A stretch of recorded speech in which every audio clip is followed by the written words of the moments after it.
Hello once again, YouTube. Chris and I bringing you some StarMade, and this is the NEF. It's been a while. It's been weeks, actually. And I am here on the Shattered Skies server in my build sector. Wait, what the hell is this? Did Skylord Luke bring this? Oh, he did. He's in it right now. I guess Skylord Luke is building something. I actually wasn't expecting him to be here. He just popped up, I guess, and that's totally fine. I have no idea what he's working on. This is some sort of rail cargo ship, which is pretty cool. Maybe it's down here. I don't know. I haven't seen this ship yet. It's a nice little surprise. I wasn't expecting him to be here. So, what have I been doing for the past few weeks, and what has caused my absence from my channel? Well, pretty much work. I am getting involved with a new job-ish type of thing. It's not like your normal job, but I'm sure I'll talk more about it in the future because it is sort of related to what I do with the channel. I've pretty much got through to that job via the channel, which is pretty sweet. But I'll talk about that later because I just want to go over what I have planned for bringing this channel back up to speed, back to full steam ahead. Full steam ahead? Is it full steam ahead? It's probably full speed ahead. Full steam ahead doesn't sound right. That doesn't sound right at all. So, of course, the Rails update has come out, and I've kind of been working on ships on the side, but, you know, I'm not really doing much at all in terms of any games. I've been playing a lot of GTA in my spare time. Playing with Rabin and Saber and Dalmont and Kai Computer and I don't know if Connects plays. A few of the others on Shattered Skies, and we all just do heists pretty much non-stop. It's pretty fun. Got some nice cars there. I don't really know if I'll film that, but rest assured, the ships, they have not stopped. I am still here building spaceships. In fact, I have started work on a cormorant. I'll go over that in a second, actually. I want to show you this first. Because of the rail update, this is like one of the first ships that I'll be building that has like crazy amounts of rails on it, so I want to show you what it can do. So you may remember this. This is the Confessor. If you're wondering what these are, I have taken the model, put it into Blender, and oriented these so that they are nice and straight, and not, you know, all curved and mangled like this, you know, roundish bit of hull here. There's a few other pieces that I have to do this with. There's a section right here, which moves. There's a flap right there that covers up an engine. These two engine bits right here move. There's this gigantic section right here that extends outward. I think that has to do with shields. What else? Of course, you have seen me use this with the rails to make these extendable armor plates. And what I've done is I've actually moved all of the cores onto the inside. This is just a temporary setup. I don't actually plan on laying out the internals of the ship like this. I just wanted to see how well I could pull this off.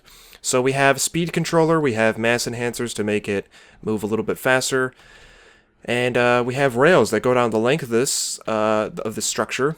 I'm probably going to move it up into this upper bit, and when you activate this button here, all of them move, and it's really great because that's exactly how it's supposed to move on the real ship.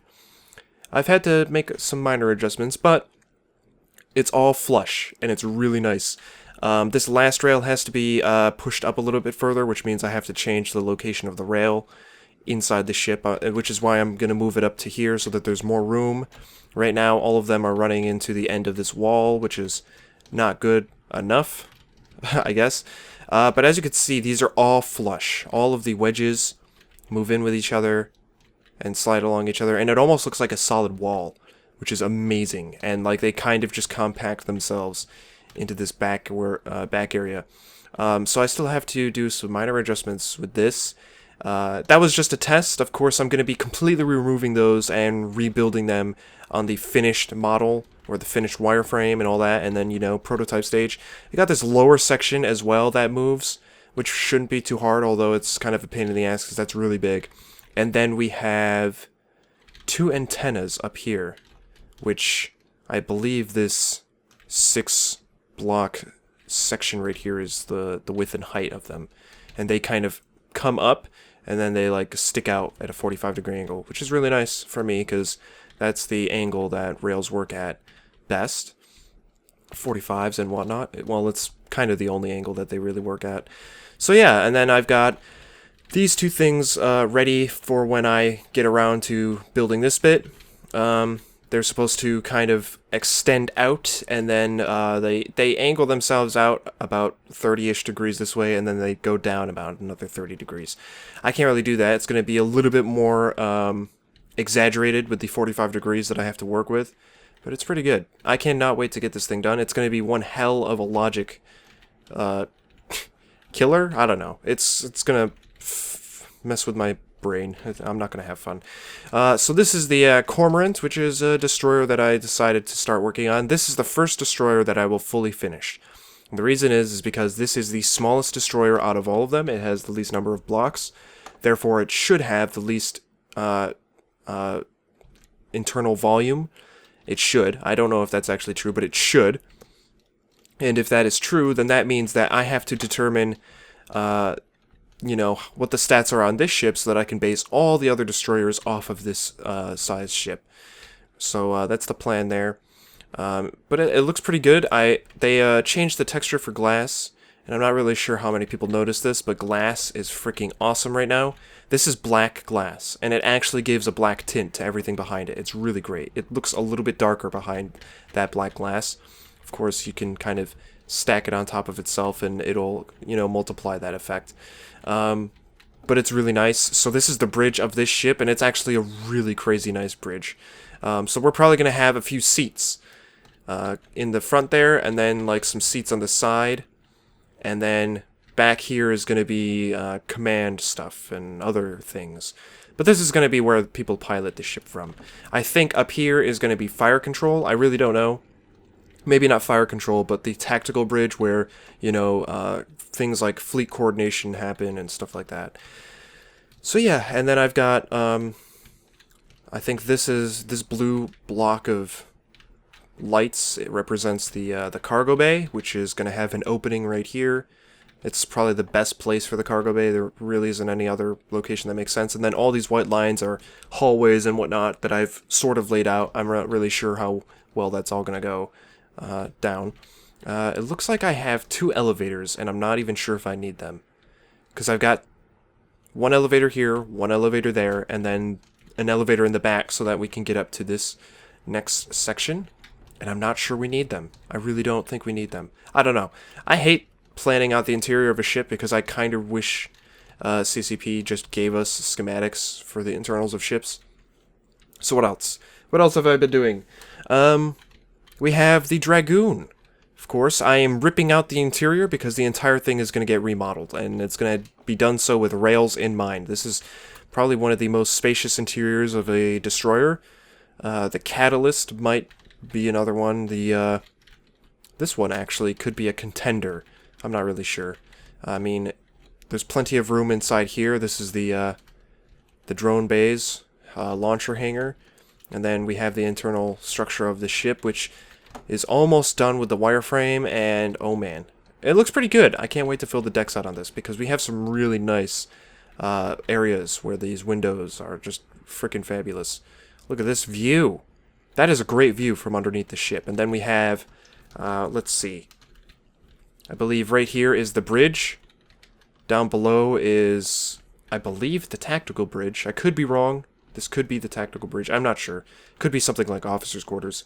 But this is supposed to be the bridge, which is really nice. It's not the best location for a bridge. Technically, the best would probably be up here, but this is supposed to be an observation deck. So that's pretty sweet.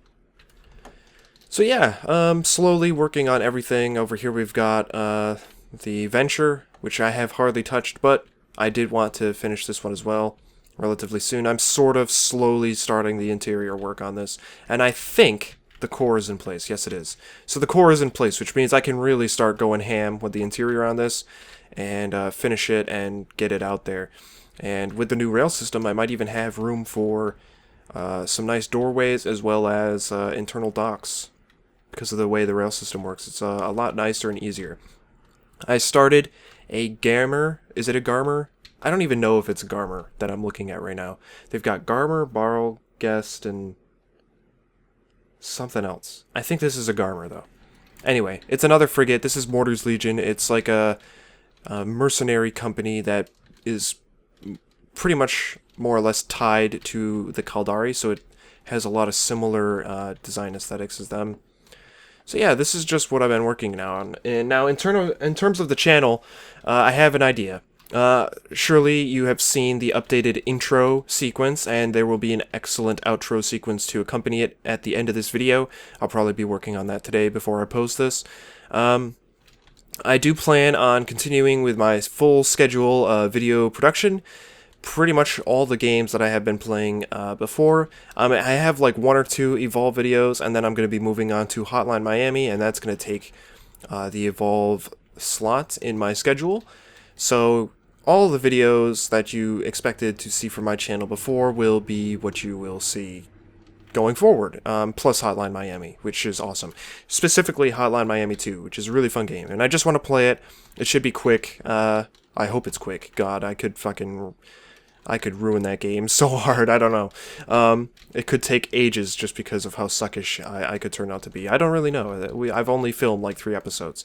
Basically, I have plans to do a sort of method in terms of how I film and post my videos that will hopefully enable me to post full, content per week. 3 videos or 2 videos a day, every day of the week, and I'm not kidding. So, what I plan on doing is every single day of the week, I play a video game and I film about 3 episodes worth of content, right? And then on Saturday, I take every single video, I edit them together in their, in Adobe and whatever. I edit them so that they're ready to be rendered. And then I render them overnight when I'm asleep, because you can do that with Adobe Premiere. You can queue up renders, which is amazing. And then when I wake up, all my videos for an entire week are done, and I'm going to post them the next day, and then I will list them throughout the week. So it's a nicer process, I believe. I have yet to actually test it and do it, but that, again, is because I'm not ready. I'm trying to get all of the editing stuff that I need done, but at the same time, I'm kind of busy doing, my real-life stuff. So we shall see. Aside from that, I've been playing a lot on the Shattered Sky server, so if you want to check out some of my builds in the future, that is probably the best place. You will be able to see them. Getting pretty involved there, and, there's a lot of, group build offs. I don't know how to explain it. Basically, all the time, people get in the same sector and they just start building, and anyone that joins our server is free to do that, so long as they have a build character. All you have to do is get another name, which we allow like 10 or 20 of. I don't know the exact number, but you can have at least 2. I know that for a fact. I know some of us have like 3 or 4 for different purposes. So you can come on here, type in your character name or whatever, your IGN, with the word build in it somewhere. So like mine would be build Chris or something like that, and then I can join the server, and then I can get teleported to a build sector, or I could possibly join me or anyone else. I'm speaking as if I'm you. It's turning a little weird. Anyway, you probably get the idea. Check it out. I'll probably provide a link below. Also, there seems to be a podcast happening today. I don't know if this video will be out by then, but you should definitely check it out when it is released, because that is pretty cool. Go to the Starside channel for that. So, thanks for watching. I have tons of stuff to do in terms of all of my builds, because they all need to be updated with the new system. Oh, I should mention right now. Actually, no. I'm going to mention it in the next video. It's concerning turrets and turret designs, and I'll probably also do some cool stuff. I don't know. Systems and StarMade, and oh my god, everything's awesome. This is awesome. We're going to watch this before I go. Why is the server lagging? I do not know. Oh, and I was in the wrong ship. That's a shame. Boom. Look at that. It's beautiful. Those white lights represent where turrets go. It's pretty sweet. So yeah, thank you for watching. Subscribe if you want to see more, and I will see you all next time.